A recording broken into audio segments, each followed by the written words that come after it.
Here is my Oxy V8 e-bike. So we have a problem here.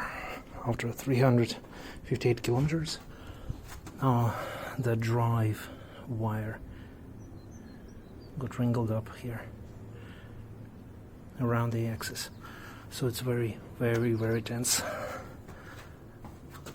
And here we go.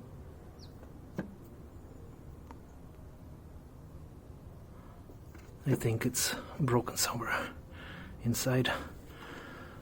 So let me show you that the battery is okay. 358 kilometers, 54.5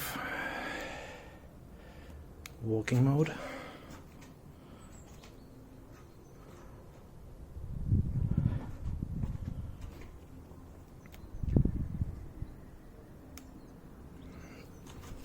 And throttle not working. Okay, thanks.